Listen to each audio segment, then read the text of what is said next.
volvamos al mundo académico. Entonces, ya hemos demostrado el teorema de Gauss-Markov. Imagino yo que con este teoremita veamos las implicaciones, ¿no? Ya hicimos la parte más instrumental, ahora vamos a las implicaciones. ¿Qué hemos necesitado para demostrar que el estimador por mínimos cuadrados sea el mejor estimador lineal no sesgado? Entonces, primeramente, para que no sea sesgado, hemos necesitado que se cumpla el supuesto de exogeneidad, ¿sí? Y en cambio, para que sea el de mínima varianza, o sea, el mejor o el más eficiente, hemos necesitado en cambio que se cumplan los supuestos de no autocorrelación y de no heteroselasticidad, o sea, la homoselasticidad. Entonces, queda claro que obviamente tiene que ser lineal, lo cual ya agradezco de nuevo el aporte que nos hizo Gabriel, porque el chiste de todo esto es que es un estimador lineal. Entonces, como podemos ver, los supuestos tienen esas implicaciones. O, visto de otra forma, si no se cumple alguno de los supuestos, por ejemplo, si no se cumple la exogeneidad, ya el resultado es sesgado. Solo hay el resultado es sesgado y todo lo que hagan en Stata, por más bonito que sea, puede ser 1.000.000 de datos, lo que sea, ya no sirve. Ese tema de la exogeneidad vamos a discutir probablemente al final de la clase de hoy o al inicio de la clase de mañana. Y por el lado de autocorrelación y heteroselasticidad, si no tenemos el cumplimiento de esos supuestos, en cambio la matriz de varianza-covarianza puede ser demasiado grande y tenemos menos certeza de los resultados en términos probabilísticos. Entonces lo que vamos a hacer de aquí en adelante, colegas, es revisar cómo podemos diagnosticar si un modelo que hemos estimado cumple o no cumple con algunos de los supuestos, ¿sí? Entonces digamos que ahora vamos a hacer una parte un poco más operativa, pero ya entendiendo la importancia, ¿no? O sea, de todas formas creo yo que la parte teórica es importante porque nos hace valorar un poco más la parte ya instrumental, porque muchas veces la gente cree que estimé el modelo, pongo por ahí una opción BCE, Robust o cualquier árbol logaritmo que sea y ya. Y el tema es más complejo porque puede llegar a suceder, por ejemplo, una práctica típica es aplicar logaritmos para resolver algunos de esos problemas. Eso puede sesgar resultados, dependiendo de qué tipo de datos estén usando. Si por ejemplo uno dice, ok, solo quiero resultados que no sean sesgados y solo saco el beta y veo que se cumple la exogeneidad y no me importa la varianza, ¿qué es lo que puede pasar? Que la varianza sea tan alta que simplemente no es significativo en términos estadísticos. Y así, ¿no? Entonces todas las combinaciones que se imaginen del no cumplimiento de los supuestos. Entonces por eso mismo nos vamos a concentrar ahora en los supuestos. ¿De acuerdo? Entonces, ahora sí vamos a ir más a la par con el archivo DUB, si es que lo pueden tener a la mano, por favor. Igualmente las láminas, ustedes ya las tienen. Entonces vamos revisando esto. Entonces vamos a empezar con un supuesto que es, al menos para mí, es más grave que todos los anteriores, y es el supuesto de linealidad. O sea, asumimos nosotros siempre que lo que estamos estimando es un modelo lineal, ¿ya? Ahora, la linealidad vale la pena aclarar sobre qué. A veces uno comete el error de creer que es la linealidad sobre X, pero en realidad la linealidad es sobre los parámetros B y sobre los errores o perturbaciones. ¿De acuerdo? Entonces, el chiste del modelo o de los modelos que estamos estimando es que nosotros no tenemos que estimar un B al cuadrado, o no tenemos que estimar un modelo con exponente B, ¿de acuerdo? Sino que estamos estimando un modelo que para cualquier Y o función de Y y para cualquier X o función de X, B y E se mantienen como términos que son expresados como una combinación lineal, o sea que es una combinación lineal de los términos B y Y. Y entonces, ¿eso qué significa? Eso significa que, por ejemplo, en este modelo, ¿sí?, que nosotros estamos estimando Y igual a X beta más epsilon, que es el poblacional, realmente la linealidad que nos importa es la linealidad en beta y en epsilon, ¿ya? Que igualmente es preocupante, ¿no? O sea, para mí un modelo que estima linealidad es muy limitado, o sea, ya de por sí es un problema serio. Pero bueno, o sea, es lo que hay y obviamente después toca ir mejorando, buscando técnicas más avanzadas. De hecho, los modelos BAR justamente tratan de tomar en cuenta dinámicas más avanzadas. Pero bueno, el caso es que esa es la linealidad que nos interesa, ¿de acuerdo? ¿Eso qué significa? Bueno, por un lado es la desventaja de que estamos asumiendo que el modelo tiene que asumir que B es un término que no puede estar ni elevado al cuadrado, ni puede estar como exponente. Pero por otro lado también se le puede sacar un poco de provecho a la linealidad, ¿ya? Entonces, eso de sacarle provecho en qué sentido, en que nosotros podemos sacar modelos con diferentes versiones que pueden tener diferentes interpretaciones económicas, ¿sí? Por ejemplo, nosotros podemos sacar modelos que sean estimados bien sea con la X y la Y original, o podemos estimar modelos en logaritmos, podemos estimar modelos con variables diferenciadas, retardadas, ya vamos a ir viendo. O sea, en pocas palabras, yo puedo estimar modelos sea con X y Y o con transformaciones de X y Y. ¿De acuerdo? Ok, entonces, nosotros dentro de esta idea de que, bueno, podemos sacar modelos no solo en X y Y, sino en transformaciones de X y Y, podemos aprovechar la posibilidad que nos da Stata de crear variables o transformar variables, ¿de acuerdo? Entonces, nosotros vamos a hacer ahorita unas transformaciones de variables bastante simples, que son las típicas que se suelen hacer cuando uno está haciendo modelos econométricos. Entonces, vean, una típica transformación que se suele hacer a las variables es, bueno, tengo las variables o también puedo trabajar con el logaritmo natural de las variables. ¿Por qué trabajar con el logaritmo natural de las variables? Ya vamos a ver un poco más adelante, ¿no? Pero por ahora, les invito a que tomen este comando que está aquí en Stata, ¿sí? Entonces, ¿qué es lo que hacemos? Y viene de generar. Entonces, vamos a generar una variable, en este caso, para la base que yo estoy usando, es el logaritmo natural de pi per cápita. Esto es el nombre de la variable. Y esta variable que va a ser igual al logaritmo del pi per cápita, ¿sí? Entonces, ustedes pueden poner el nombre que deseen a esta variable. Yo usualmente hago esto por, digamos que una forma de estandarizar. Entonces, la misma variable con ln al inicio para saber qué es el logaritmo natural. ¿Ya? Entonces, ¿qué va a hacer Stata cuando nosotros copiemos este comando y lo ejecutemos en nuestro archivo do? Va a crear una nueva variable que va a tener ese nombre y ese logaritmo natural. Entonces, es justo lo que está aquí, ¿no? ln pip.c, ¿ya? Y bueno, en mi caso particular, me gusta siempre después de crear una variable ponerle la etiqueta. Entonces, en este caso, aquí le pongo la etiqueta del logaritmo natural, pi per cápita. ¿Sí se acuerdan? ¿No? Label, variable para ponerle etiqueta a la variable. Es más por un tema de orden, no es vital. O sea, si ustedes no quieren, no le pongan etiqueta. Stata, si no me equivoco, creo que le pone etiqueta de forma automática, indicando que es el logaritmo natural de esa variable. Pero bueno, ya eso es cuestión de cómo se sientan más cómodos. En mi caso, siempre me gusta poner etiqueta después de crear variable. Entonces, vamos a crear estas variables, ¿no? Entonces, vamos a crear el logaritmo natural de pi per cápita, el logaritmo natural de la tasa de empleo agrícola y el logaritmo natural del empleo informal no agrícola. ¿De acuerdo? Y bueno, si desean, con sus respectivas etiquetas. Entonces, no es nada del otro mundo, ¿sí? Eso pueden copiar y pegar de la lámina el primero y después solo cambian el nombre de las variables. ¿Sí? Entonces, generemos esas variables.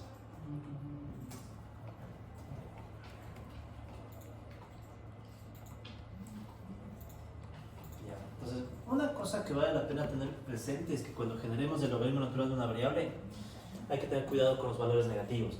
O sea, a veces uno se olvida que una variable puede tener valores negativos. En las que estamos trabajando no, obviamente, pero hay otras en las que sí. Y si uno aplica el logaritmo natural de un número negativo, es un error, o sea, no está definido. Entonces, usualmente se suelen hacer transformaciones. Por ejemplo, si sabemos que una variable está desde -1 a 1, a veces la práctica es sumarle 2, digamos, o sumarle 5, lo que sea, ¿ya? No soy muy partícipe de esas prácticas, pero a veces la gente hace eso, ¿no? Para que les salga. Pero bueno, ya depende de ustedes. Yo en todo caso, lo que más bien les diría es tengan cuidado con los valores negativos. Si la variable tiene valores negativos, yo creo que lo mejor es no aplicarle logaritmos. Pero ya depende también. Si quieren que salga el modelo de logaritmos porque quieren logaritmos, entonces suman 10. Esa es una transformación. Otra transformación usual que se suele aplicar a las variables, esta transformación es genérica, o sea, la pueden hacer con cualquier base de datos. En cambio, esta otra transformación ya no es tan genérica, sino que necesitamos previamente haber declarado o indicado a Stata que estamos trabajando con una variable, con una base que tiene dimensión temporal. ¿Se acuerdan que nosotros en su momento le indicamos a Stata que estamos trabajando con datos de panel y por tanto tenemos una dimensión temporal y una dimensión de individuos, países y años? Entonces, si nosotros tenemos esa dimensión temporal, es posible hacer hacer una transformación que se llama retardar variables. Entonces, ¿en qué consiste eso? ¿Sí? Entonces, nosotros podemos tener el pi per cápita. Si nosotros aplicamos al pi per cápita la operación L punto, ¿qué es lo que va a hacer? Nos va a construir una nueva variable, de tal suerte que si, por ejemplo, la variable original, digamos, tenemos el PIB del Ecuador del año 99, ¿sí? Al aplicar el retardo, la otra variable será del año pasado, el pi per cápita, pero del año pasado. Entonces, en la misma fila que vamos a tener, por un lado el pi per cápita del 99, y al lado del piper cápita del 98. ¿Sí? Entonces es una forma de construir el retardo de la variable piper cápita. ¿Sí? Entonces lo mismo, les invito a que por favor escriban eso en su archivo do y lo ejecuten para las tres variables. ¿Sí? Entonces ya tenemos logaritmos de las variables y también tenemos retardos de las variables, ¿no? Entonces L punto.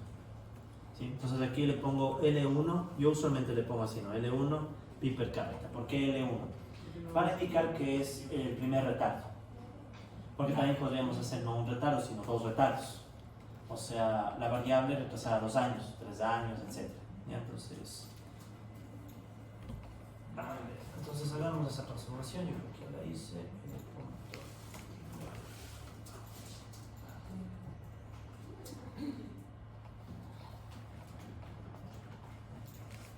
Perdón, me perdí un poco en la explicación del último comando. Ajá.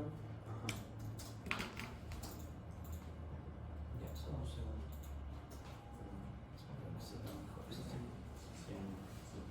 Ok, ya, entonces decía, ¿no?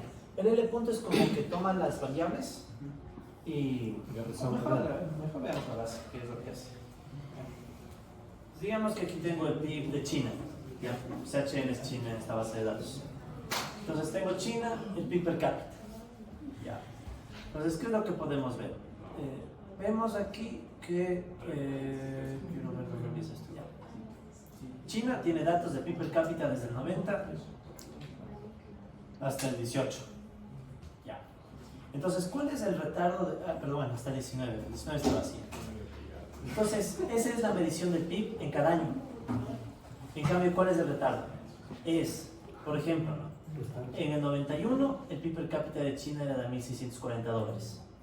Y el retardo, o sea, el PIB per cápita del año anterior, de 1.521. Eso te ayuda para hacer análisis de la variación año a año. Entonces, eso es lo que hace el retardo. Entonces, el retardo básicamente coge la variable y si estaba originalmente medida en el año 91, al lado le pongo la medición del año 90. ¿Sí? Esa es la intuición. ¿Para qué puede ser útil trabajar con variables retardadas? Puede ser útil porque tal vez una variable depende del valor que tomó el año pasado. Por ejemplo, si el PIB del Ecuador está en unos 110.000 millones, más o menos, ¿ya? Este año, el próximo año es probable que esté en unos 120, 130 o 105, capaz que más esté a la baja que al alza. Pero tampoco va a estar en 50, o sea, no se va a bajar a la mitad. Creo. No tienes certeza. Entonces, ¿qué sucede? Que el PIB per cápita, tal vez depende mucho del valor que tomó el mismo PIB del año pasado. Entonces, para eso sirve tomar en cuenta los retardos. ¿Sí? Esa va a ser una transformación que nos va a servir. Otra transformación que se suele aplicar es la primera diferencia. ¿Ya? Entonces, ¿qué es la primera diferencia? Es otra forma de llamarla la variación. ¿Sí? Entonces, aquí le he puesto de esta manera para que sea bien evidente la transformación. Entonces, ¿qué hace la primera diferencia? Toma el valor original del PIB per cápita y le resta el valor retardado. Entonces, ¿qué es lo que me va a dar como resultado? Me va a dar como resultado una variación del PIB, porque sería, por ejemplo, el PIB de China del año 90 o del 91 menos el PIB de China del 90, o sea, pongamos los datos. Sí, entonces aquí no. O sea, el PIB de China per cápita del año 91 menos el del año 90. Entonces, ¿qué me está dando? La variación que tuvo el PIB per cápita de China entre ambos años. ¿Sí? Entonces, eso se le conoce como la primera diferencia de las variables. Entonces, ¿por qué aplicamos esto? Lo mismo. Hay casos en los que nos interesa ver no el nivel de la variable, sino cómo la variable cambia en el tiempo. Entonces, para eso puede ser útil la primera diferencia. Y por último tenemos, bueno, este solo es por ilustrar, ¿no? Podemos tener variables también al cuadrado, entonces pueden tomar el PIB per cápita y elevado al cuadrado, etc. Pues por favor, apliquemos todas esas transformaciones en el archivo. Cada variable. Sí.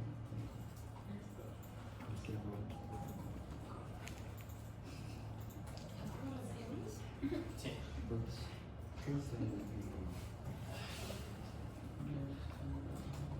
Tengan cuidado que cuando generen una variable, no pueden volver a generar la variable, entonces va a salir error. Entonces, como eso es tedioso, a mí me gusta correr todo el comando de todo el archivo, ¿no? No pasa nada. Está programado para eso. variables. Entonces, se esperaría que tengan estas variables, ¿no? Igual yo ya puse etiquetas, pero ustedes pudieron dejar sin etiquetas, no es problema. Entonces, ¿para qué estamos haciendo estas transformaciones? Vamos a hacer algunos modelos con los diferentes tipos de transformación, porque tienen diferentes interpretaciones. Y todo aprovechando justamente la idea de linealidad. Pues verán, el modelo más usual que se suele estimar es el modelo en nivel. Entonces este es el lenguaje que a veces se usa típicamente cuando están hablando de modelos econométricos. Entonces te dicen, haz un modelo en nivel o una regresión en nivel. ¿Qué significa el nivel? Que todas las variables están medidas en sus valores originales, ¿no? Entonces ahí tienen el PIB per cápita, tasa de empleo agrícola, empleo informal agrícola y bueno, las condiciones que se acuerdan que ya construimos antes, ¿no? Con esta macro global. Entonces esa es la regresión en nivel. Son los coeficientes que ya hemos estimado. ¿Y cuál es la interpretación de cada coeficiente? Entonces digamos que yo tomo el primer coeficiente. ¿Qué me está diciendo este coeficiente? Me está diciendo que un aumento de una unidad en el empleo agrícola tiende a generar o está asociado a una contracción de menos 188 unidades de PIB per cápita. ¿Sí? Entonces, ¿qué es lo que yo puedo notar aquí? Básicamente que el coeficiente que yo estimo es exactamente la variación de la variable y cuando cambia la variable x. ¿Sí? ¿Por qué? Porque es una ecuación lineal. O sea, si ustedes ven es una ecuación lineal, si yo saco la derivada parcial de y con respecto a x, me va a quedar b. ¿Sí? No hay mucho a dónde ir. Entonces, ¿cómo es la interpretación? Variación en unidades versus variación en unidades. Entonces ahí tocaría ver en qué unidades estaría medido el empleo agrícola. Probablemente está en puntos, ¿no? Así sabemos en el Banco Mundial. Entonces probablemente por un aumento de un punto en el empleo agrícola, en la muestra que yo estoy usando, será de ver en promedio una caída de menos 188 unidades en el mercado. ¿Son puntos porcentuales o son porcientos? Creo que es puntos porcentuales este. Creo que está en puntos porcentuales. Pero este modelo de nivel es lo que ya hemos hecho siempre. No es ninguna novedad. Y es un modelo lineal en B. Ahora, otro modelo bastante usual es el modelo log-log o modelo en logaritmos. ¿Ya? Este modelo en logaritmos también es lineal, porque B sigue estando, ¿sí?, expresado como una combinación lineal. O sea, no tenemos ni B al cuadrado, ni B0 por B1, o sea, los parámetros que estimamos siguen siendo los mismos. Pero ahora, en cambio, usamos variables en logaritmos. ¿Sí? Entonces, para eso es, por ejemplo, bastante útil tener ya creadas las variables. Entonces, aquí yo puedo poner logaritmo natural del PIB per cápita, logaritmo natural de la tasa de empleo agrícola, porque el comando regress, a menos que hayan cambiado los tiempos, pero hasta donde recuerdo no hay cómo poner aquí log, sino que ustedes tienen que previamente haber creado la variable en logaritmo natural. ¿Sí? Entonces, si pueden correr este modelo, por favor, para verificar que nos salen los mismos resultados.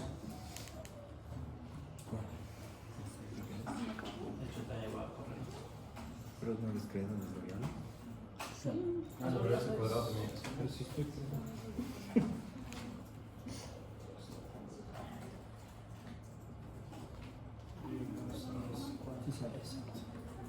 ¿Las diferencias también las sacaste? ¿Perdón? ¿Sacaste las diferencias? Solo hasta solo cuadrados. ¿Hasta cuadrados? Sí, hasta cuadrados. Ah, las cuatro. Ah, listo. Okay. Un segundo. Yo también hice eso. Pero ahorita primero que estamos pensando. Sí, ¿Estamos ya en esta revisión? Sí. ¿Sí? Ya. Entonces pueden notar que ambas regresiones, aprovechemos que están saliendo las dos en pantalla. La primera regresión es en nivel, la segunda es en logaritmos. Ambas regresiones nos están dando resultados significativos, tanto individual como en términos conjuntos, ¿no? Ahora el ajuste que nos está dando la regresión en nivel es mayor, 0.94, que la que nos da en logaritmos. ¿Por qué? Ya depende de los datos. Ya a veces puede ser que salga mayor, ¿no? Ya depende de los datos. Uno esperaría que sea mejor, pero no siempre, no siempre es. Ya depende de los datos. ¿Y hacer un log-lib o lib-log? ¿Pero? Hacer log-lib y lib-log. Eso también tenemos que ver. Más me interesa la interpretación del coeficiente. Entonces, por ejemplo, ¿no? Si ustedes estiman un modelo en logaritmos, ¿cómo interpreto estos coeficientes? Ya la interpretación unidad a unidad no se puede aplicar. Entonces, ¿ahora qué interpretación aplica? La interpretación aquí es un poco, bueno, no tan intrincada, ¿no? Es como que ustedes saquen la derivada parcial de y respecto a x en esta función. ¿Sí? Entonces, ¿cómo quedaría aquí la derivada de y con respecto a x? Un logaritmo natural, nos da al otro mundo. Entonces, ¿qué tenemos? Sería 1 sobre y, derivada de y con respecto a x, 1 sobre x, b. Y si ustedes hacen los despejes respectivos, les va a quedar esta expresión. ¿Sí? Entonces, esta expresión a qué es igual, si ustedes recordarán un poco de sus clases de MIG, aunque no han tenido MIG todavía. Bueno, en general, esta es una elasticidad. ¿Ya? Entonces, ¿qué es una elasticidad? Básicamente, una elasticidad me indica en cuánto, en términos porcentuales, cambia una variable cuando otra variable ha cambiado en un 1%. Entonces, por ejemplo, aquí como lo vemos, la interpretación. Si la tasa de empleo agrícola crece en 1%, el PIB per cápita tiende a caer en menos 0,1%. Entonces esa sería la interpretación de estas dos, de estas variables, ¿no? Entre la tasa de empleo y el PIB per cápita. El empleo informal, en cambio, si crece en 1%, se asocia a una caída del PIB per cápita del menos 0,85%. ¿Sí? Entonces, este tipo de ecuaciones, por ejemplo, son útiles cuando uno quiere estimar funciones de producción coautobles. ¿Podrías interpretarlo de nuevo, por favor? Entonces, por ejemplo, ¿no? Si la tasa de empleo agrícola crece 1%, el PIB per cápita tiende a caer en menos 0,1%. ¿Sí? Entonces aquí hay que ver que esto es porcentual. Entonces 1% versus menos 0,1%. No importa que estén logaritmos. ¿Perdón? No cambia la interpretación entonces, por el hecho de que estén en logaritmos. No, logaritmos hace que sea porcentaje. El otro animal. Ah, ya, el de arriba. El otro era unidades. Sí, eso le podrías interpretar con esos coeficientes. No te escuché, sí. Este es el log-in. No, este es nivel. ¿Tienes el log-in? Log, paso a paso. Ah, ok. Entonces, estamos de acuerdo con el log. Ya. Pues nivel, unidad. Log, porcentaje. El siguiente es nivel log, digamos. Entonces, esta relación es y se queda en nivel y las otras variables están medidas en logaritmo. El link log. No sé cómo le. Lineal. Lineal. Sí. No me parece bueno, Pero sí, no son lineales. Bueno, si ven que este es lineal, ¿no? B0, B1, todos son lineales. Sí, no sé por qué. No es bueno, yo prefiero llamarle nivel log. Entonces, en la nivel log, ¿qué tenemos? Y en nivel, o sea, el PIB per cápita está en nivel y las otras variables en logaritmos. ¿Eso qué tal sale la significancia? Veamos.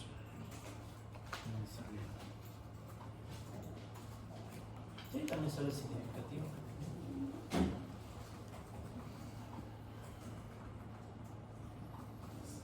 Ya, entonces en este caso lo mismo, ¿no? Si ustedes sacaran la derivada parcial de y con respecto a x, lo que les va a quedar es esta expresión. ¿Sí? Hacemos un poquito de arreglo de términos y queda esto. Entonces, ¿cómo se interpreta esto? Se interpreta de la siguiente forma. La variable que está en logaritmos está cambiando en términos porcentuales. En cambio, la variable que está sin logaritmos está cambiando en nivel. Entonces, por un aumento, por ejemplo, de 1% en la tasa de empleo agrícola, el PIB per cápita cae en menos $1,334. ¿Sí? Entonces, la intuición es más o menos esa. En estos modelos, la variable que está en logaritmos se interpreta como cambio porcentual. Y la variable que está en nivel cambia en unidades. ¿Sí? Esa es básicamente la interpretación. ¿Lo podrías interpretar?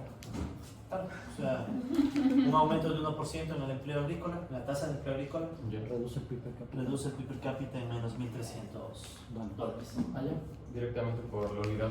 Sí. De cada uno. Ok, vale. Ahora, hablando de interpretaciones, si uno quisiera ser bien riguroso, uno debería aclarar que en realidad, yo lo interpretaría así siendo bien riguroso, ¿no?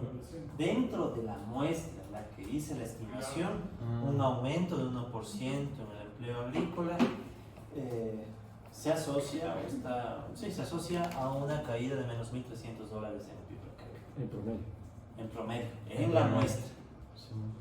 Sí, en la muestra, porque en la población tal vez es más o es menos, porque sabemos que esto es solamente una estimación de la población. Claro. Pero bueno, para evitar toda la lata decimos. Pero Sí. la verdad no lo encuentro, o sea, yo sé que son datos, ¿no? Pero Ah, ¿Por qué el aumento de la producción en el sector agrícola va a... no, es que es empleo. ¿Ah? Desempleo. No, no, yo entiendo el punto. O sea, uno dice, ¿cómo es que aumenta el empleo y cae El el PIB? aumento del empleo aumenta la producción, se supone, ¿no? Sí, buena pregunta y justo tiene que ver con lo que estamos diciendo ahorita. Porque, o sea, digamos, esto podría servir en alguna tesis que diga Entonces sí. del sector de alta productividad con el sector de baja productividad, pero si quieres de no producir nada a producir algo, o sea, no sé, depende, ¿no? O sea, PIB y empleo agrícola, digamos. No sale negativo, ¿no? Entonces, lo que estamos viendo nosotros es algo así más o menos. Dato y otro dato. Digamos, entonces estamos viendo que hay una relación negativa. Entonces, una a priori diría, ¿cómo es posible que a medida que crece el empleo agrícola cae el PIB? Entonces, ¿cuál es el problema? Que ahí estoy asumiendo una causalidad. Pero en realidad, la ecuación que está aquí no me está estimando causalidad. Lo que simplemente está diciendo es que en mi base de datos, de la muestra, en promedio, cuando el empleo agrícola es más alto, el PIB per cápita es más bajo. Entonces, ¿qué diríamos? Que hay una tendencia que en aquellos países con empleo agrícola más alto, su PIB per cápita es más bajo, pero no porque sea causado por el empleo agrícola. La muerte de países, entre Exacto. países. Es entre países. Ya. Entonces, ¿qué estoy viendo? Estoy viendo que entre países... Ahí sí, ahí tiene entonces. Sí, ese es el punto. Por eso digo que siempre que hagan estos modelos, al menos por ahora no pueden asumir causalidad de ningún tipo. A pesar, porque ¿qué me impide que ponga aquí? De hecho, a ver, yo puedo hacer ahorita mismo. Hagamos un modelo en donde más bien pongamos digamos, bueno, termino de explicar ya ese modelo experimento. Entonces, finalmente, a ver, ¿qué más tenemos? El log nivel. Entonces, tendríamos logaritmo nivel. Y creo que ya la interpretación está bastante clara, ¿no? O sea, es básicamente, ahora sería un cambio de una unidad en el empleo agrícola, ¿en qué porcentaje cambia el PIB per cápita? 0,010%. Entonces, ¿cuál es mejor, cuál es peor? Depende, ¿qué quieren medir? Pero es importante estar claro, ¿no? ¿Qué es lo que estamos midiendo? Ya. Entonces, ahora sí, si quieren hagan este experimento, si no, no hace falta. ¿Quién quita o quién impide que en vez de trabajar, voy a trabajar en logaritmos? En vez de ponerle el PIB per cápita, ¿qué tal si le ponía el empleo agrícola?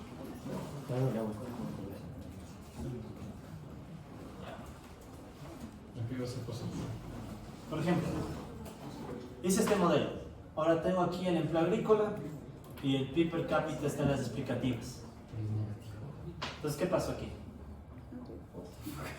Crece el PIB per cápita, cae el empleo agrícola. Es una tendencia a la industrialización. Simplemente es una correlación.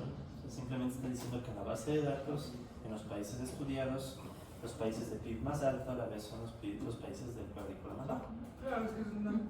Exacto, o sea, no hay más que decir, eso, no hay más que decir. Así con lo que estamos estimando no podemos decir a priori que hay una causa y un efecto. Porque solo cambia el orden, podría estar poniendo la una, la otra. Yo, una pregunta. Si yo conozco, digamos, qué fenómeno sucedió primero, históricamente, o sea, qué pasó primero, el crecimiento del PIB, o la reducción del PIB agrícola, o el crecimiento del PIB, Ajá. ahí sí ya puedo dar causalidad. Exacto, pero entonces, ¿qué tendría que hacer yo, por ejemplo, cuando exponga el artículo, el modelo? Previamente tendría que explicar esa... Si tengo una teoría, solamente ahí sí puedo decir O sea, Igualmente. digamos, y tomar esto como una prueba. el modelo con evidencia histórica, el modelo de regresión lineal con evidencia histórica, ya me da causalidad.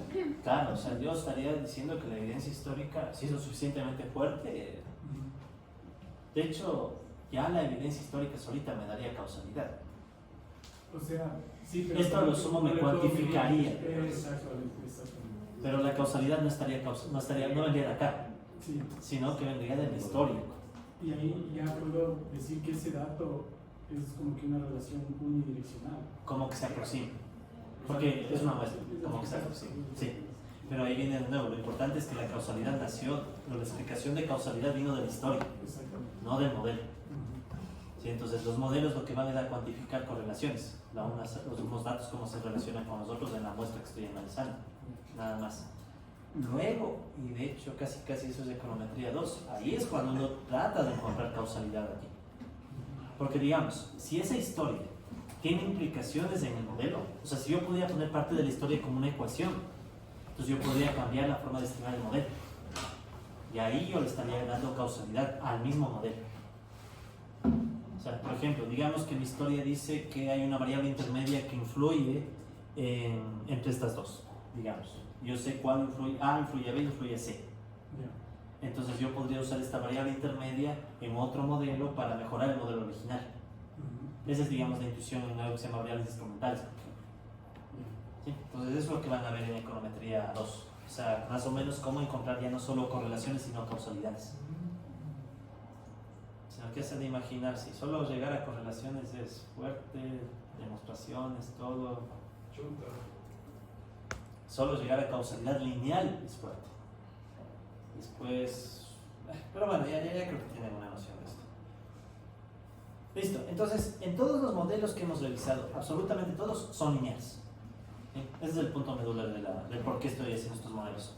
Todos son lineales, ¿de acuerdo? Entonces todos, pese a que estén en niveles, logaritmos, etcétera, son lineales porque la linealidad es en B. Ok. Listo, sigamos. Sigamos ahora con el otro supuesto. Hablemos ahora un poco del supuesto de rango completo. ¿En qué consistía el supuesto de rango completo? Ya hablamos de esto un poco, ¿no? Entonces la idea básica era que la matriz que contiene las variables, ¿sí?, es rango completo en columnas. ¿Qué significa eso?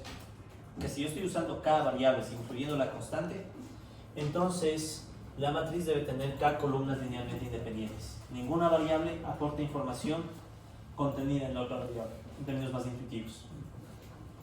¿Por qué es importante esto? Porque si es que alguna columna es linealmente dependiente de otra, no puedo sacar la inversa, x transpuesta x a la menos 1. Y ahorita creo que está claro que si no puedo sacar x transpuesta x a la menos 1 se cae todito. O sea, no puedo estimar el b, no puedo estimar la varianza, no puedo estimar nada. ¿Sí? Entonces, esa es la cuestión, ¿no? Básicamente lo que nos interesa es que las columnas de x sean linealmente independientes. ¿Ya? Entonces, básicamente la idea. Ok. ¿Qué pasa cuando el rango de X no es K sino N? ¿Se puede seguir utilizando esto hoy? ¿Perdón?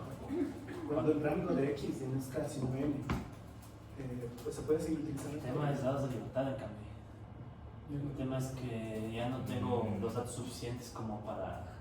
Claro. ¿Y qué pasa? Que los dados de libertad son... O sea, me quedan tan poquitos que las pruebas de hipótesis se me distorsionan las distribuciones feísimo. Por ejemplo, Life. O sea, creo que con un grado de libertad se vuelve una cosa media... O sea, se distorsionan las pruebas de hipótesis.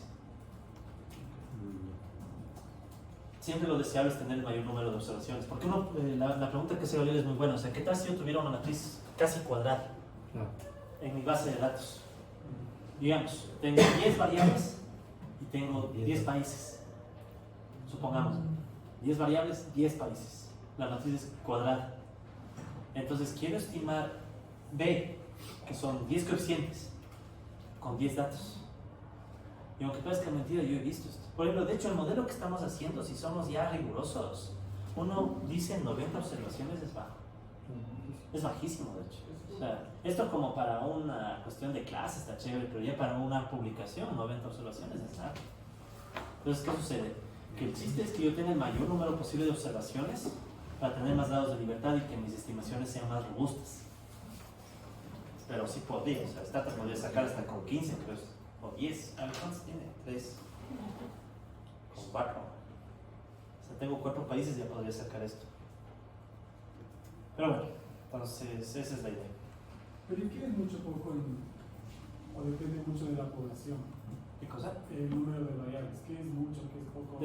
Depende, por ejemplo, si yo tengo una base de datos de 1 millón de observaciones, meter 10 variables, 20 variables, no es nada. Porque si la población son 7.000 millones. Peor todavía, o sea, Son podríamos los meter grados de hasta libertad. 1 millón de variables. O sea, el chiste es que en pocas palabras esta matriz sea lo más larga posible y lo menos ancha Otra posible. pregunta más, yo creo que la pregunta es, ¿qué porcentaje de la población es recomendable que sea la muestra? Ah, Es- Ah, bueno. Depende mucho del tipo de población, del muestreo. Del error. Por ejemplo, ¿no? O sea, de hecho solo hay cursos solo de muestreo. O sea, solo para definir el tamaño de una muestra. Y, por ejemplo, uno puede hacer un muestreo simple, muestreo estratificado por etapas. Entonces, incluso dependiendo del tipo de muestreo, el tamaño de muestra cambia. Entonces, esa ya es una pregunta. O sea, esa es una pregunta que de hecho yo normalmente se la dejamos a los que levantan la muestra. Y es a veces un error. Por ejemplo, ahorita en el INEC, para sacar la encuesta de empleo, han habido cambios en el muestreo, en el tipo de muestra que saquen. Es una muestra más pequeña, si no me equivoco ahorita. Sí. Entonces, ¿qué significa? Que para ciertos indicadores yo debería usar un mayor número de observaciones, aparte que el error estándar debe crecer. Pues todos esos detalles no son... Pero ya tengo que saber el detalle de la minucia, ¿no? Y si se reduce la muestra, igual se reduce la diferencia, por ejemplo, si voy bajando de categoría, o sea, a nivel cantonal. Claro, o sea, pierdo representatividad. Exacto, tiene representatividad. Pierdo representatividad. Ahorita no sé qué, la encuesta de empleo aquí, representatividad cantonal todavía ya no. Creo que es cantonal. Sí. Todavía es cantonal. Sí. Sí. Porque esa es otra cosa, ya cuando uno trabaja con datos de muestra, uno normalmente debería tener también acceso al diseño muestral. Eso se hace más en SPSS. O sea, en SPSS, por ejemplo, uno puede creo que está también. Uno toma el diseño muestral y le pone al SPSS para que después SPSS saque los errores estándar ajustados a cómo se tomó la muestra. Sí, entonces esos diseños muestrales, por ejemplo, no suelen ser públicos para el enemigo. Yo tengo hasta el 2013 tenía el diseño muestral de la encuesta de empleo. Ahorita no, ya me desvinculé un poco de esos temas. Pero eso, por ejemplo, entonces ahí uno tiene más certeza de con cuánto valía el dato. Ok, entonces ya tenemos una idea entonces del supuesto. Entonces el supuesto es que no tengamos este problema, ¿ya? Entonces, como les decía, debe existir al menos K observaciones, pero claro, tener K observaciones es el límite, o sea, quiero estimar, es como tener un sistema de 10 ecuaciones 10 incógnitas, entonces es como estar en las justas, ¿no? Entonces eso ya nomás genera un problemita y es un problema de identificación, entonces mientras mayor número de observaciones tengamos, obviamente es mejor, pero bueno, entremos ya al problema. Entonces vamos ahora a lo práctico, ¿ya? Entonces en términos teóricos es el supuesto. Ahora, ¿qué se enfrenta en la práctica 1? En la práctica lo que uno suele enfrentar es más bien algo que se llama el problema de multicolinealidad. Entonces, ¿cuál es el problema de multicolinealidad? Surge cuando tenemos variables independientes, ¿sí? Que pueden, en donde una variable puede ser estimada por medio de las otras, ¿sí? Esa es la idea, no de forma perfecta, ¿sí? No necesitamos que sea de forma perfecta. Entonces, ¿qué va a pasar? Va a suceder que Stata todavía va a poder sacar x transpuesta x a la menos 1, porque en sentido estricto no son linealmente dependientes, pero son casi. ¿Sí? Entonces la multicolinealidad en la práctica significa que casi una variable depende de las otras. ¿Sí? Como es un casi, Stata no lo reconoce de golpe. Porque si fuera exactamente, Stata bota un error, no calcula y dice problema de colinealidad exacta o multicolinealidad exacta. Entonces, o perfecta. Entonces, ¿cuándo tenemos multicolinealidad perfecta? Justamente cuando una variable independiente es exactamente una combinación lineal de otras. Esto casi nunca pasa, ya a menos que uno se raya y hace tonterías, y ahí sí pasa. Pero yo creo que ustedes no llegan a eso, ni para qué detenemos. Vamos a la multicolinealidad aproximada. Esta es la que normalmente pasa. Entonces sucede cuando algunas variables independientes del modelo están altamente correlacionadas entre sí, ¿de acuerdo? Pero sin tener correlación perfecta. Entonces en vez de tener una correlación de 1, tienen una correlación de 0,8, ¿sí? O de 0,75, cosas así. Entonces ahí ya surge un problema de multicolinealidad. ¿A partir de qué cifra? También depende. Ya vamos a la prueba. Mejor vamos directo a la prueba para ganar tiempo. Entonces, sí está más o menos clara la idea, ¿no? Sin hacer todavía ningún otro análisis. ¿Dónde va a golpear la multicolinealidad? ¿Dónde es lo más probable que golpee? ¿Y los estimadores? Sí, pero más concretamente. No va a golpear en el carácter sesgado o insesgado de la estimación.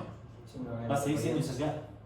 Sí estamos de acuerdo, ¿no? O sea, va a seguir siendo insesgado por el supuesto de exogeneidad. Sin la varianza. Entonces, ¿qué va a suceder? Que el problema de multicolinealidad infla la varianza, le quita eficiencia.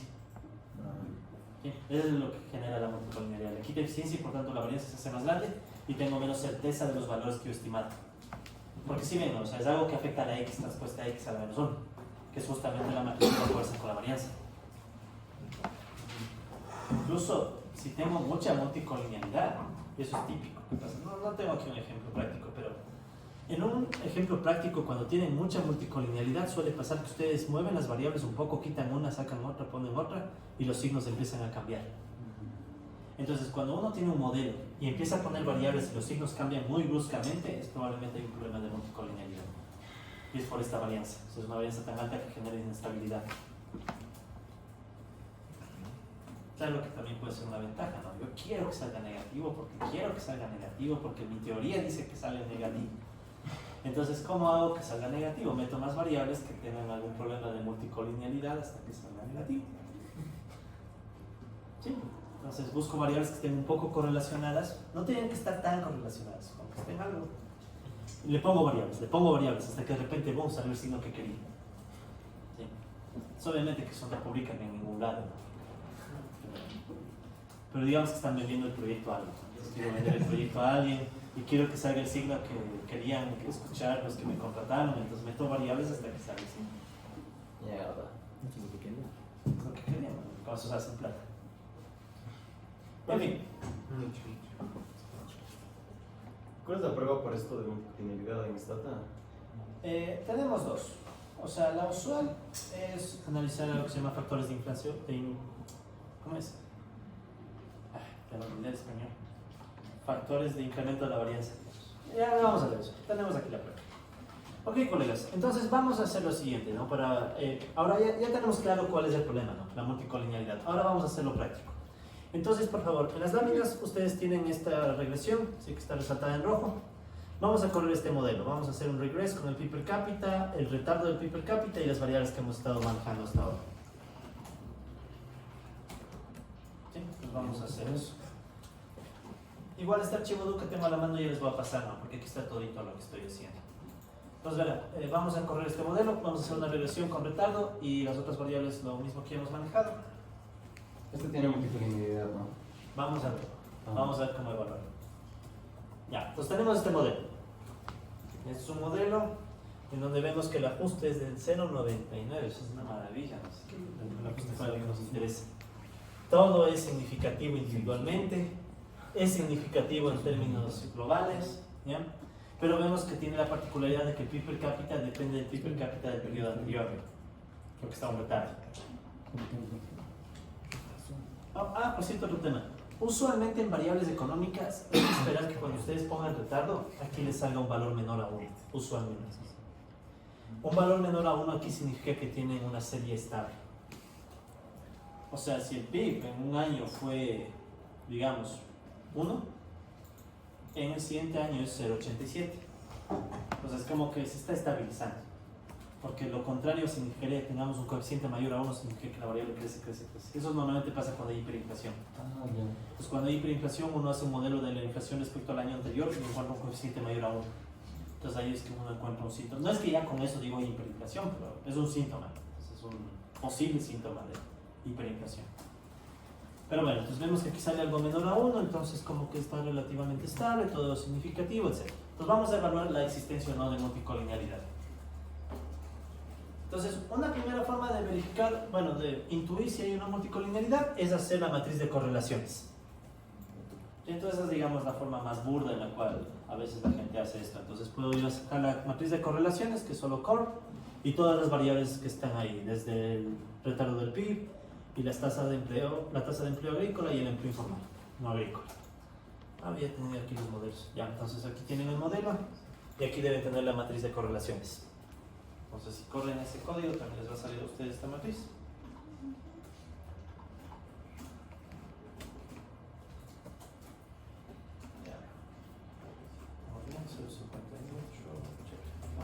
Ya. Entonces ahí podemos ver nosotros que tenemos esta matriz de correlaciones, donde las correlaciones están, por eso quería este ejemplo, están en un valor intermedio. Si estuviera 0,8, 0,9, ya está ahí que hay multicolinealidad. Pero si está en valor de 0,5 o menos 0,5, ¿hay o no hay multicolinealidad? Es ambiguo. Es ambiguo. Y es ambiguo porque, entre otras cosas, la matriz de correlación solo hace análisis por parejas. ¿Sí? Entonces, este es a veces un error que comete la gente que solo se basa en matriz de correlación. La matriz de correlación hace análisis por parejas, pero la multicolinealidad puede también darse porque, digamos, una variable es afectada por varias de las otras variables, no por una. Entonces, lo mejor, o sea, se puede usar matriz de correlación para encontrar casos evidentes, ¿no? O sea, 0,8, 0,9. Pero más que usar la matriz de correlación, es mejor usar factores de inflación de varianza. Es el indicador. Pues normalmente cuando uno quiere ver si es que hay una multicolinealidad, hace una prueba con factores de inflación de varianza.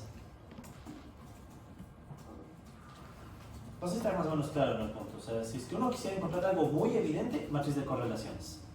Pero en este caso, este ejemplo, pueden ver que no es tan evidente. O sea, 0,5 es o no es. Entonces, aplicamos la prueba que se aplica, que es esta. Y entonces, ¿cuál es la prueba? Está en la siguiente lámina. ¿Sí? Entonces, ¿qué son los factores de inflación de varianza? No nos vamos a tener mucho en la teoría, pero al menos la intuición, ¿no? Pues, ¿cuál es la idea básica? Entonces, la idea básica consiste en tomar cada una de las variables del modelo, ¿sí? Tomar las variables del modelo y estiman un modelo de esta variable contra las demás. ¿Sí? Entonces, esa es la idea básica. Entonces, yo tomo la primera variable, por ejemplo, en mi caso, la primera variable es el retardo del PIB. Aquí un poco viene el tema de la historia, ¿no? ¿Tiene sentido que el retardo del PIB dependa del empleo actual? No. Veamos cómo está su intuición. Perdón. ¿Tiene sentido que el retardo del PIB, o sea, el PIB del 99, sea afectado por la tasa de empleo del año 2000? No, ¿verdad? Ahora, si cambio la pregunta, ¿habrá correlación entre el PIB del 99 y el empleo del 2000? Sí. Entonces no hay que equivocarse entre causalidad y correlación.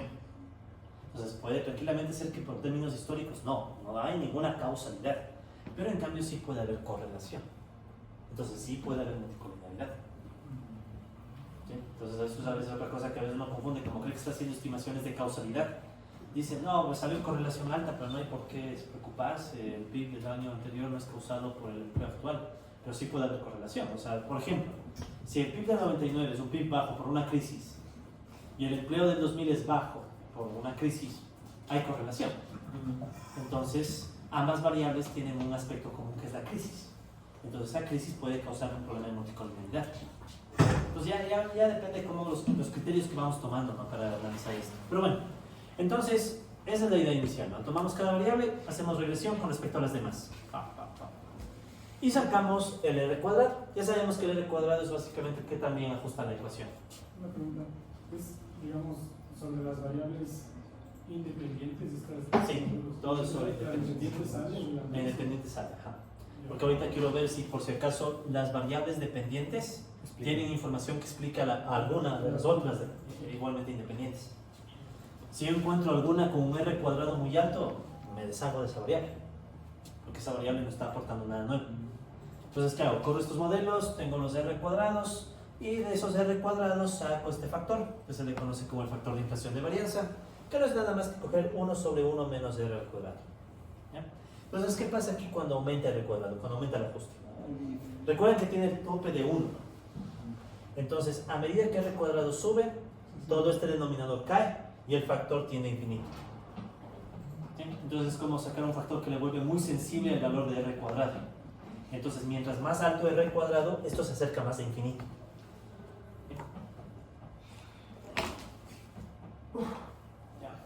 El PIB. ¿Cómo está en el...? Aquí está. Entonces, el comando para estimar esto es el stat_pif.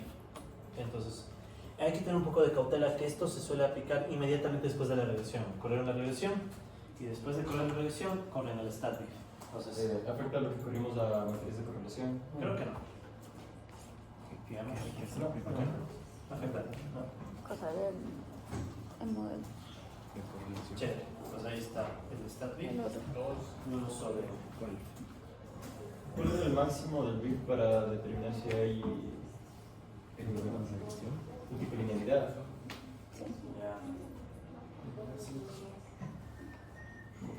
¿Cómo se interpretan estos modelos?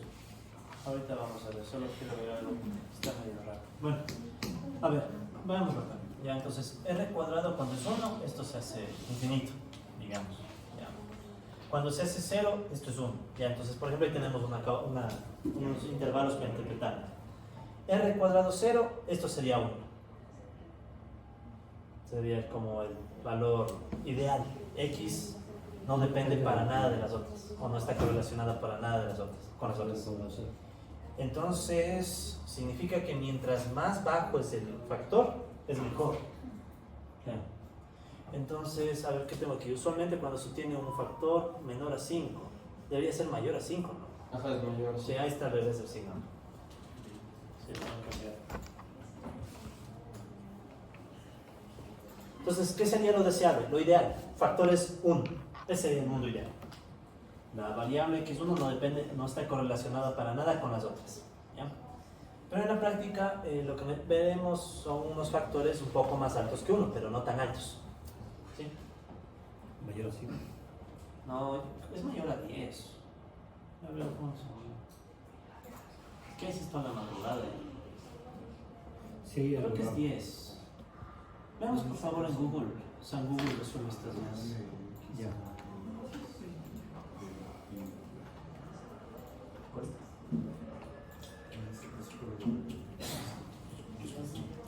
Creo que es 10. No, no creo que es 5, por eso creo que es 10. Claro, Sí, la está muy variable bajo. estaría sobre ese valor, si yo la variable fiscal, desde que no es muy deseable o muy grande. Creo que es 10. Está muy bajo 5. En este caso, lo primero. En este caso, pero por ejemplo, si hay dos variables que tienes más de 10, esas dos son las que debes decir. No solo es uno, pueden ser varios. 10 es el límite. Déjame revisar. 5 y 10, dice. 5 y 10. Yo sabía que era 5. 5. Está muy alto 5. ¿Cuánto? 10. 10, ¿no? Sí, 10 creo que es lo usual. Porque 5 es muy, muy duro. Sí, superior a 10, dice. 10 no, sí. Ya me sonaba que algo estaba mal. Ya, entonces por favor corrigen esa lámina, ¿no? Ahí es mayor a 10. Entonces usualmente mayor a 10. Pero bueno, ya se dieron cuenta que lo importante más que el número en sí es la intuición. O sea, aquí normalmente ya puedo ver que entonces de las tres variables, el pi per cápita justamente es el que muestra el factor más alto. Entonces tal vez este pi per cápita me está inflando la varianza, por eso mismo el nombre. ¿Sí? Entonces el pi per cápita, como tiene un valor a 10 en este factor, tal vez está inflándome la varianza más que las otras variables. Pregunta, ¿debo quitar el pi per cápita retardado? Sí. Depende. Si la ampliación de la varianza es drástica, sí, estoy perdiendo eficiencia. Pero veamos. ¿Cómo vamos a eso, la variación? O sea, Por el error estándar. claro, los errores estándar o los intervalos. Veamos, por ejemplo. Aquí está el modelo original. Sería comparar este modelo original con el modelo en niveles, sin el pi per cápita.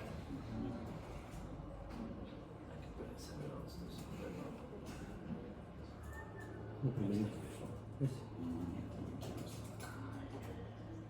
Veamos cómo están los errores estándar. Empleo agrícola, digamos, tiene error estándar 18. Veamos cómo está el error estándar arriba. Debe ser mayor. 8, 6, La 8, constante es la que se 73. Esa es la que se inflama. Sí. Sí, la constante se está inflando. Pero tampoco. Pero no es Igual la tanto. probabilidad también sube. Sí. Poquito, pero sube. Lo que pasa es que el pi per cápita retardado sí aporta información. O sea, este probablemente posee autocorrelación. Ese es otro tema que hay que ver. Entonces, verán, en la práctica, lo que uno hace, bueno, sí saca los factores, no es que no, sí saca los factores. Pero en la práctica la multicolonialidad no es tan grave. Si es que uno sabe que la varianza está creciendo, es como un trade-off. Crece la varianza, pero gano alguna explicación adicional. En este caso ganábamos el porcentaje de. En este caso estoy ganando el hecho de que tengo un modelo que está incluyendo el retardo del pi. ¿Por qué es importante? Perdón. Claro. Y sube el R cuadrado al 99. Bueno, el R cuadrado, a mí no me preocuparía mucho el R cuadrado, sino esto es y de paso me ayuda a insertar otro concepto que ustedes van a familiarizarse más en econometría 2. ¿Puedo pasar que yo ponga el retardo del pi y las otras variables ya no sean significativas? ¿Por qué? Porque tal vez el pi per cápita ajusta mejor y resulta que estas otras ya no, y esto era espurio. Entonces, ¿qué sucede? O sea, uno tiene que esperar cualquier cosa en esto. Pero, si a pesar de haber puesto el retardo del pi, siguen siendo significativas, Otra forma de decirlo es, aún controlando por el retardo del PIB, las variables son significativas, significa que hay algo. Porque este modelo es más vigoroso que el otro. A menos que exista una alta multicolinealidad que esté generando volatilidad, pero no parece. O sea, es una multicolinealidad no tan alta. Entonces, yo en lo personal, por ejemplo, me quedaría con ese modelo, aunque tenga un poco de multicolinealidad. Porque el incluir este retardo y ver que todavía son significativas, como que da para investigar algo. O sea, es como para decir que pese a que estoy controlando por un retardo, sigue siendo la relación. Ahora, otra pregunta es los signos. ¿Negativos los dos, no? Sí, sigue siendo negativo. ¿Eran negativos antes? Sí. Ya, entonces la multicolinealidad no está clara. O sea, nos ayuda a eliminar cualquier sospecha sobre si el modelo es espurio. Más o menos. De hecho, ya en la práctica, ¿qué es lo que uno hace? Lo que uno hace es ver los artículos, lo que han publicado otros. Ellos, por ejemplo, dicen, ok, yo hice un modelo de PIB per cápita y tienen unas 10 variables. Entonces, lo que uno usualmente hace es coger las mismas 10 variables y con las 10 variables incluidas, ver si la que uno quiere adicionar ayuda o no ayuda. Ahí es cuando uno realmente está escribiendo algo para publicarlo o para saber que realmente está encontrando algo nuevo. Tomo un modelo que ya fue hecho por otras personas. Veo las variables que otros ya han usado, cada uno con su justificación económica, lo que sea. Y yo pongo mi nueva variable. Y si mi nueva variable logra ser significativa pese a que estoy controlando todos los otros factores, ya. Sí se me cacha la idea. O sea, ese es el punto. O sea, el punto es que estos son controles. O sea, es como que yo estoy controlando por otros factores y aún así veo que todavía hay significancia. Por ejemplo, digamos que aquí yo metiera la variable, ¿qué otra variable puedo poner? Inversión. Si yo meto la variable inversión y los empleos se vuelven espurios o cambian de signo, ya los empleos no, ya no tengo mucha evidencia a favor de los empleos. Pero si en cambio meto la variable inversión y los empleos siguen siendo significativos y no cambia el signo, está bien, o sea, como que siguen ahí los empleos mostrando significancia. Entonces, ya tenemos la prueba de multicolinealidad. Conclusión, vale la pena hacerla, pero yo tomaría al menos personalmente acciones cuando ya es claro, o sea, cuando ya es crítico, o sea, cuando ya son valores muy altos. O por ejemplo, si es que estaba otra variable de empleo ahí, o sea, si esta era otra variable de empleo y me salía 14, ahí yo hubiera eliminado. ¿Por qué? ¿Qué se les ocurre ahí?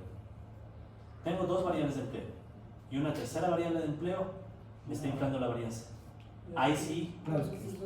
exacto, ahí parece que esa tercera variable de empleo está muy relacionada con las otras dos. Entonces ahí sí eliminaría. Entonces ahí sí mi recomendación es también mantener el criterio económico, ¿no? O sea, no porque la prueba me dice tanto ya cojo y elimino, sino criterio, o sea, un poco de lo uno y poco de lo otro. Pero obvio, si me salía 100, ahí sí elimino, o sea, pero como salió 14, ok. Creo que no me alcanza el tiempo para el resto, pero bueno. Entonces, colegas, el resto de láminas vamos a ver la próxima sesión, igualmente un poco más rápido. Casi ya hemos terminado la parte teórica del curso. Lo que sigue son cosas prácticas de pruebas, ver si se cumplen los supuestos, demás. Lo que les voy a pedir de aquí en adelante es, verán, va a haber un taller último, sí que yo les voy a dar detalles el miércoles, pero si quieren desde ya, vayan buscando variables que cuenten una historia chévere. ¿Sí? O sea, si es posible, busquen algún tema que les interese. O sea, busquen artículos y eso, porque lo que van a hacer ustedes es un simulacro de artículo. O sea, van a tener que ver un modelo que ya fue hecho y ver si logran encontrar una nueva variable. Justo lo que estoy diciendo ahorita. Entonces vayan pensando en qué tema, qué variable les interesa. La vez anterior solo fueron variables al azar, imagino, las que me mandaron en el primer taller. Ahora vayan pensando ya en temas que les interesen. Si es que es con base del Banco Mundial, mejor. Si es que no es, me tendría que dar la base. Pero traten de usar datos del Banco Mundial para no tener que llevarme hasta la base. Vean qué variable del Banco Mundial les interesa, son un montón. Y busquen un poco de literatura sobre qué han dicho otros respecto a esa variable. ¿Sí? Para ver si es que logramos hacer algo. Por ahí, si alguien logra un buen aporte, sale un artículo y publica. ¿Listo? Ya les daré detalles correctos.